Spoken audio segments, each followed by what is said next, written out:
शास्त्रों में वर्णित है कि जिस तरह से सागर की लहरें अनगिनत है, उसी प्रकार भगवान श्री कृष्ण की लीलाएं भी अनगिनत है। तो आज हम भगवान कृष्ण की अनगिनत लीलाओं में से एक गोपाष्टमी की कथा श्रवण करेंगे। तो ये बात 5000 साल पूर्व की है, यानी कि द्वापर युग की है। भगवान कृष्ण ने जन्म ले चुके हैं और अब वो 5 साल के थे। 5 साल की इस बाल्य अवस्था में वो छोटी छोटी गैया को भी चराते थे, पर उनकी इस बाल्य अवस्था के कारण वो उन्हें ज़्यादा दूर नहीं ले जा सकते हैं। पर अब वो 6 साल के हो चुके हैं, यानी कि पौगंड अवस्था में आ चुके हैं, जिसका मतलब है कि वो फुल्ली ग्रोन काउस को भी चरा सकते हैं। सुखदेव गोस्वामी श्रीमद् भागवतम के 10वें स्कंद में कहते हैं कि जो व्यक्ति इस पूरे ब्रह्मांड को चराने के लिए पूर्णतः निपुण है, वो अब इन गैयों को चराने के लिए पूर्णतः निपुण हो चुका है। तो भागवतम में इस तरह से ह्यूमर भी है। तो ये बात कल की, यानी कि गोपाष्टमी के एक दिन पहले की है।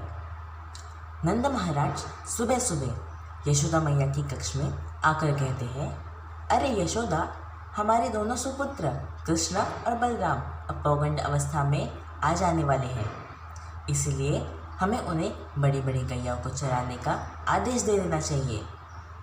मैया यशोदा आश्चर्यचकित रह जाती है और कहती है कि अरे नंद महाराज, मेरे दोनों सुपुत्र कृष्ण और बलराम इतने छोटे हैं और मैं उन्हें कैसे भेजूं? तो कृष्ण बलराम उसी समय आ जाते हैं और बलराम कहते हैं कि मैया, आप इतनी चिंता ना करें, कृष्ण के साथ मैं हूँ ना, तो आपको चिंता करने की ज़रूरत नहीं है।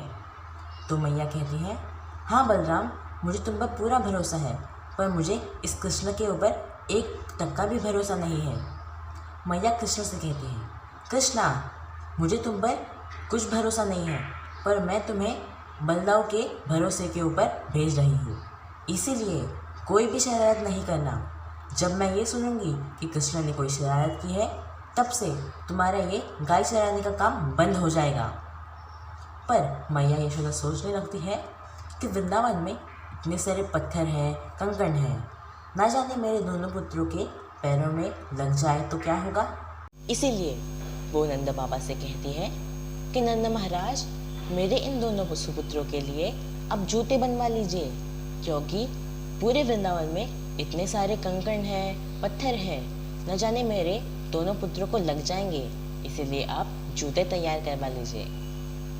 नंद महाराज जूते तैयार करवा लेते हैं। जूतों को देखते हुए मैया यशोदा कृष्ण और बलराम से कहती है कि सुनो कृष्ण बलराम, कल से तुम गैयों को चराने के लिए बाहर जा रहे हो और मैं ये तुम्हारे लिए जूते ले आई हूँ, तो तुम्हें बाहर जाते वक्त जूते पहन कर ही रखने हैं ताकि तुम्हें कोई चोट ना आ सके। तो कृष्ण बहुत ही खुश हो जाते हैं, क्योंकि वो अभी फुल्ली ग्रोन काउस को भी चराने ले जाएंगे। पर वो सोचते हैं कि जब मुझे चोट लग सकती है, तो मेरे गैयों को चोट क्यों नहीं लग सकती। तो वो मैया यशोदा को कहते हैं कि जब तक आप सारे गैयों को जूते नहीं बनवा लेते, तब तक मैं मेरे जूते नहीं पहनूंगा। यशोदा मैया सोचने लगती है कि अरे बाप रे, गैयों के जूते किसने सुने भी होंगे या बनाए भी होंगे, ये तो हमें पता नहीं, और एक रात में इतने सारे जूते कैसे बनाएंगे। नंद बाबा के पास 9 लाख गाय थी और एक एक गाय को 4-4 जूते बनाएंगे तो कितने लाख जूते हो जाएंगे? 36 लाख जूते। एक रात में इतने सारे जूते बनाना तो असंभव है। तो मैया यशोदा कहती है, ठीक है कृष्ण बलराम, तुम नंगे पाँव गैया को चराने के लिए जा सकते हो। अब आप सोचिए कि हमारे प्रति ही गैयों का कितना वात्सल्य है, तो नंद महाराज की गायों का कृष्ण के प्रति कितना वात्सल्य होगा। तो जिस तरह से गैया ये शब्द सुनती है कि ठीक है, तुम दोनों कल से बिना जूते के ही गैयों को चराने जाओगे, तो गैयों को हृदय में चुभ जाता है।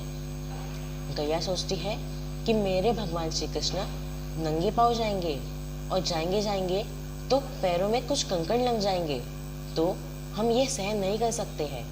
तो कईयों ने डिसीजन कर लिया कि जब पूरे गांव के लोग सो जाएंगे तब हम गौशाला को छोड़ के पूरे ब्रज भर में घूमेंगे और हमारे पैरों तले रौंद देंगे किन्हें, इन पत्थरों और कंकड़ों को, ताकि हमारे भगवान कृष्ण को कोई हानि ना हो। तो हमें ये पता चलता है कि गैयों के प्रति कृष्ण का कितना प्यार है और कृष्ण के प्रति गैयों का कितना प्यार है। तो जो गैयों ने अपने पैरों तले इन पत्थरों और कंकड़ों को रौंद दिया है वो पाउडर फॉर्म में हो जाता है और इसी पाउडर को हम ब्रजरज के नाम से जानते हैं। भगवान श्री चैतन्य महाप्रभु ने अपने धाम में अपनी कृपा नाम जप में छुपा रखी है। आप नवद्वीप में जाए, दर्शन ना करें तो चलेगा, पर आप नवद्वीप में जाके नाम का चिंतन ना करें, जप ना करें तो वो नहीं चलेगा। और इसी प्रकार आप जगन्नाथपुरी में जाए तो जगन्नाथ जी ने अपनी कृपा अपने भोजन में यानी कि प्रसाद में रखी है। और अगर आप जगन्नाथपुरी में जाए और भगवान जगन्नाथ का दर्शन भी ना करें तो भी चलेगा, पर आपको प्रसाद ना लेने का पाप लग जाएगा। उसी प्रकार से भगवान श्री कृष्ण ने अपने धाम वृंदावन में अपनी कृपा ब्रजरज में छुपाई है। आप वृंदावन में क्यों जाते हैं? कृष्ण कृपा के लिए।